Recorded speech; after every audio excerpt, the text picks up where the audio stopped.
ঠাকুরদাকে ফিরে দিতে পারবে? তাদের জন্য যে মানসিকতার জন্য এদের ঠাকুরদা বাবা চলে গেছে সেই বিষয়ে কি চিন্তা ভাবনা হবে না? যে এদের না হয় বাবা ঠাকুরদা চলে গেছে, এখনো বাকি লোকেদেরকে যারা বেঁচে আছে তাদেরকে শুনতে হচ্ছে কি বিএসএফ চলে গেলে তাদের কাটবে। এর কারণটা কি? এর কারণটা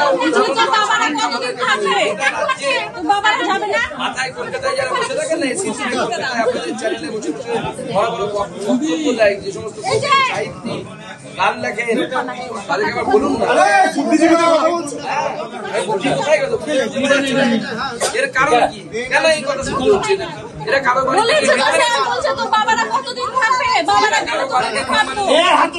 এরা কেউ মসজিদ ভাঙতে যায়নি, কোন মসজিদে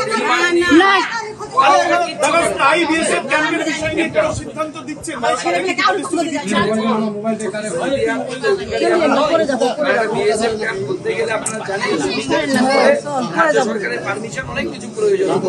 এমনকি বিএসএফ যে বর্ডারের রাস্তাটা বানায় জমিটার মালিক রাজ্য সরকার, যে বিওপিটা একদম বর্ডারের ধারে ফেন্সিং এর কাছে আছে সেই বিওপিটা জমিটার মালিক কিন্তু রাজ্য সরকার। রাজ্য সরকারের কাছ থেকে জমি নিতে হবে। আমি এই বিষয়ে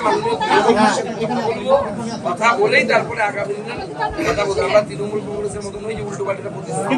কেউ ভাববেন না একা আছেন, আপনারা শুনলে অবাক হয়ে যাবেন। প্রতিদিন সন্ধ্যাবেলায় দিল্লি থেকে অমিত শাহ ফোন করতে খোঁজ দিত আপনাদের কি অবস্থা। আমাকে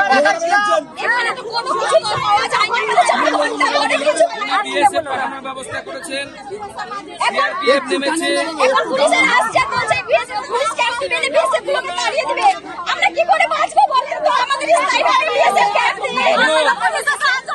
আমি আপনাদেরকে শান্তি রেখে আমাদের মিডিয়ার বন্ধুদের সামনে বলে দিচ্ছি, যদি রাজ্য সরকার যদি কিছু হয় আপনাদের সাথে, এর জন্য যদি কেউ দায়ী থাকে তাহলে মমতা বন্দ্যোপাধ্যায় দায়ী থাকে।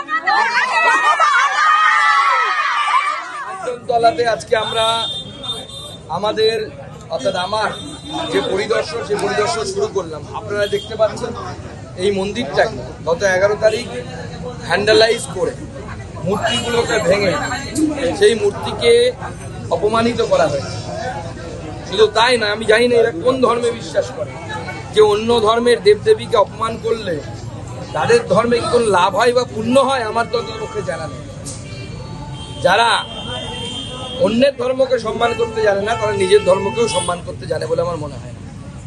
এবং যেভাবে এখানে মানুষ আতঙ্কিত হয়ে আছে, এখনো মন্দিরটা শুরু করতে পারে না। আমি এদেরকে বললাম মাননীয় মুখ্যমন্ত্রী 30 তারিখে মানুষকে বোকা বানানোর জন্য কাঁথিতে জগন্নাথ মন্দিরের উদ্বোধন করছে।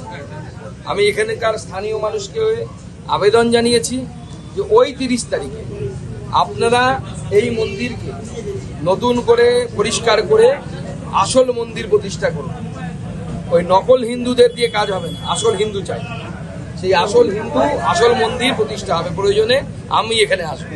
দাদা বলছে যে বিএসএফ যতক্ষণ আছে ততক্ষণ ধরে সুরক্ষিত, বিএসএফ চলে গেলে আবার তাদের কি বলবে? দেখুন, এলাকা বাসিন্দাদের এবং আমি যখন রিফিউজি ক্যাম্পে গেছিলাম বা রিফিউজি ক্যাম্পে লোকেদেরকে নিয়ে রাজ্যপালের কাছে গেছিলাম বা ডিজির কাছে গেছিলাম, প্রত্যেকেরই একই দাবি ছিল এলাকায় স্থায়ী বিএসএফ ক্যাম্প দরকার।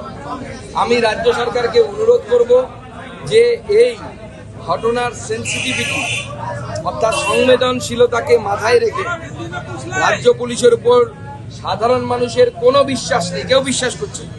অতএব এখানে কেন্দ্রীয় বাহিনী অর্থাৎ বিএসএফ এর কমসে কম, কারণ বিএসএফ এর জুরিসডিকশনের মধ্যে পড়ে, তার স্থায়ী ক্যাম্প করার জন্য রাজ্য সরকার বা রাজ্যের হোম মন্ত্রণালয়, হোম ডিপার্টমেন্ট, কেন্দ্র সরকারের হোম ডিপার্টমেন্টের কাছে আবেদন করুক এবং আমরা কথা দিচ্ছি আমরা কেন্দ্র সরকারের সাথে কথা বলে সেইটা করার ব্যবস্থা। আমাদের ভিডিও ভালো লাগলে লাইক এবং শেয়ার করুন। কমেন্ট সেকশনে গিয়ে জানান আপনাদের মতামত। আরও ভিডিও পেতে আমাদের চ্যানেল সাবস্ক্রাইব করুন এবং প্রতি মুহূর্তে খবরের আপডেট পেতে প্রেস করুন বেল আইকন।